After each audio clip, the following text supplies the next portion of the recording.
آمن الرسول بما أنزل إليه من ربه والمؤمنون كل آمن بالله وملائكته وكتبه ورسله لا نفرق بين أحد من رسله وقالوا سمعنا وأطعنا غفرانك ربنا وإليك المصير لا يكلف الله نفسا إلا وسعها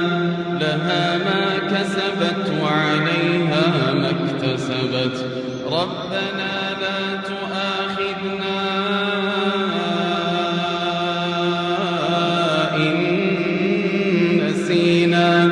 إن نسينا أو أخطأنا ربنا ولا تحمل علينا